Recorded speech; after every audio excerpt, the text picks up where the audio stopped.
Kia ora everyone, Nicholas Manukau. I'm an advisor to the tribe. My presentation is just going to briefly go over the tribe, who we are, and also touch on some of the invasive fish management initiatives that we're currently involved in. So just on the tribe, we've got 64,000 tribal members that are of Waikato-Tainui descent. They affiliate to one or more of 68 marae stretching from Auckland in the north all the way down to the South Waikato and Waipa districts. In terms of our structure, our tribal parliament is called Te Kauhanganui. They've got 3 representatives from each of the 68 marae, and the tribal executive, or the cabinet I suppose, of the parliament is called Te Aratara. So we have 10 members from our tribal parliament and 1 member appointed by the Māori King.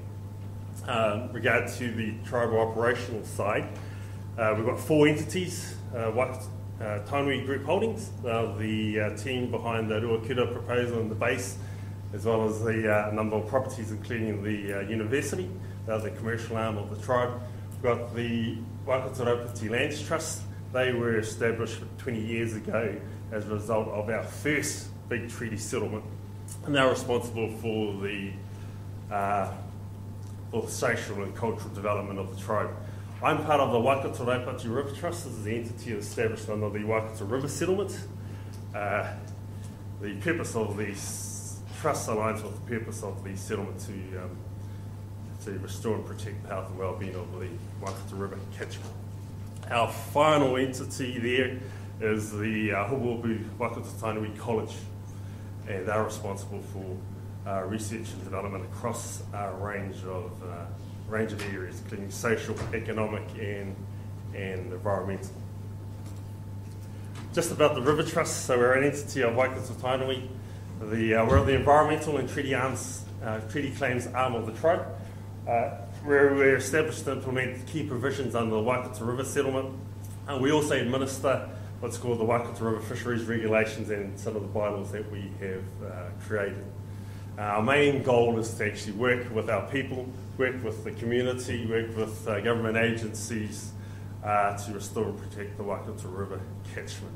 We understand that we can't do this by ourselves. We have to team up with the rest of the community, and that's our aim, to actually put our resources together with others and to make it go on.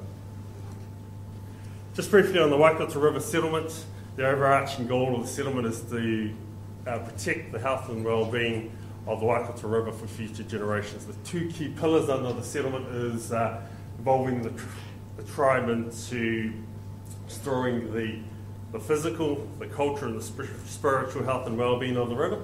And the second pillar is they term co-management, or involving the tribe in decision-making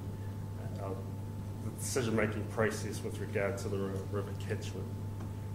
There's 3 parts to the settlement. The first part is recognising the special relationship that Waikato-Tainui has with the river. It also acknowledges our past customary activities that we continue to undertake into the future. There's co-management arrangements involving the tribe in decision-making processes regarding the river, as well as the devolution of key Trout functions and responsibilities to the tribe. There's also a financial redress. The settlement set up a $210 million clean-up fund that's administered by the Waikato River Authority.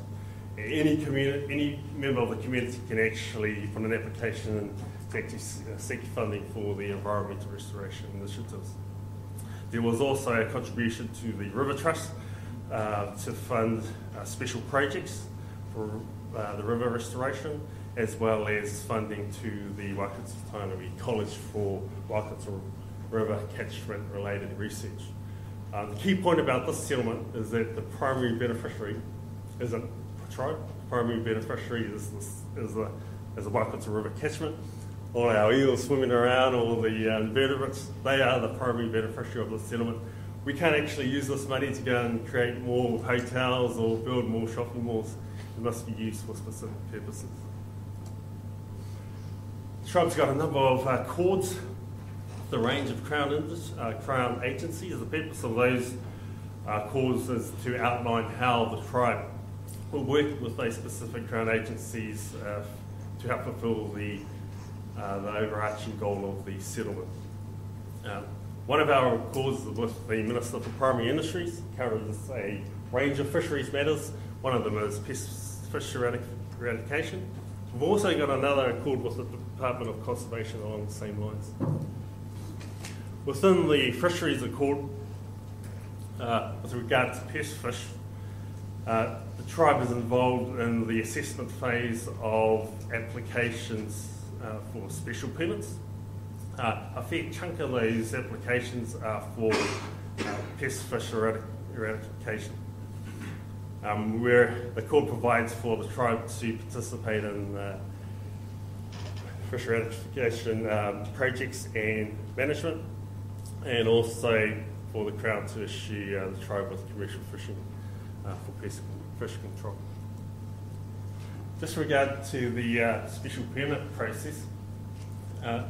So if there's a special permit that's being sought by anyone within our area, within our tribal boundary, there is a process that they need to go through, and it's a joint process that's developed between ourselves and the Ministry for Primary Industries. Any of the applications that are received by MPI need to be consistent with the tribe's environmental plan. And I'll bring up a link later on just outlining what those key provisions are. And I suppose the main aim is to ensure that any of these methods don't have any unintended adverse impacts, not only on our native fish, but also on the environment. The tribe's looking at some commercial opportunities to not only reduce pest fish numbers, but also seeking a commercial return, such as we're in discussions regarding the commercial harvest and processing of koi carp into a range of products. So we're keen to venture with other parties with similar goals and aspirations. In terms of the ratification methods, we generally try to support in principle most of these methods, including traps and screens. We've been working closely with a number of agencies, local and central government. Again, it's about being consistent with our environmental plan. Any new methods that do come on board, we're going to have to look very carefully at them. But again, it always comes back to, if a method does come in, we need to ensure that they don't have any incidental impacts on any non-target species, such as native fish, impacts on the environment. So I want to finish off by just talking about our Waikato River Fisheries regulations. These were developed by the Crown and Tainui. The purpose is to enable the tribe to manage customary fishing within our area of interest of the Waikato River catchment, but also propose bylaws that may restrict or prohibit fishing. There's also a provision to issue special authorisations. These authorisations relate to customary fishing, so allowing our marae to take more than what they're allowed to recreationally, but for specific purposes, customary purposes on our marae. There's also other purposes for education, environmental research, and also enhancing and restoring species.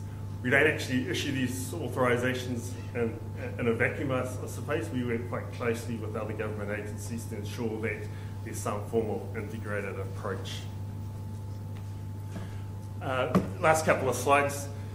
The regulations also provide for the tribe to establish fisheries bylaws, and I've mentioned the purpose of those bylaws. They have to be for sustainability and cultural reasons. Earlier this year, the tribe established a set of fisheries bylaws. We actually teamed up with the North Island eel commercial industry as well as the general community. And our first tranche of bylaws looked at focusing on reducing the impacts of commercial eel fishing on our eel stocks. And so some of the bylaws that we did bring in were increasing the lower size limit from 220 grams to 300 grams for short fin, and increasing them to 400 grams for longfin, the more endangered longfin. We also pulled down that upper size limit from 4 kgs to 2 kgs. We put prohibitions on commercial fishers taking long-fin tuna and migratory phase. There are a number of area and seasonal closures as well. During those discussions, we were quite keen on actually investigating, are there any bylaws that could actually aid or help the community to eradicate pest fish? But we thought we'll just hold that over to the second tranche. So one of the examples one of the fisheries bylaw examples is the reducing the upper size limit on commercially harvested eels. And it's not only to provide for those female eels an opportunity to elude capture and make it out to sea to breed, but also there's an opportunity for them to predate on the smaller pest fish. So there's a kind of like synergy between sustainability as well as pest fish management. Our bylaws can be seen on our website there. Final slide. We had some discussions with the community, some trout agencies, and one of the ideas that came up was, can we actually make it easy on people to actually get out there and eradicate pest fish without having to go through the special permit process? Obviously, this needs to be balanced out because you don't want any unintended consequences as a result of freeing it up. But there were a number of discussions that centred around increasing the length of nets, which is currently only 60 metres, the number of nets that a person could use, mesh sizes. But again, we don't want any unintended consequences as a result of any new bylaws. So my last question to everyone is, are there any ideas? Got any new ideas in regard to that? That pretty much brings to the conclusion of my talk. But I just wanted to just highlight to you where you could have a look at our environmental plan. It's just on our tribal website, and just had a fisheries section. I just briefly spoke about a process that the tribe and MPI worked on in terms of assessing special permits, and that's it. Thank you very much for your time.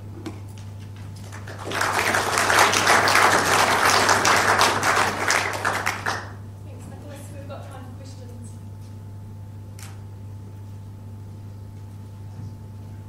Have you come across any company that actually view pest fish as a resource rather than a problem? Not really, just in the balance of things, not really. They acknowledge, we have our Kaumatu and our tribe at Cambridge use carp in their cages.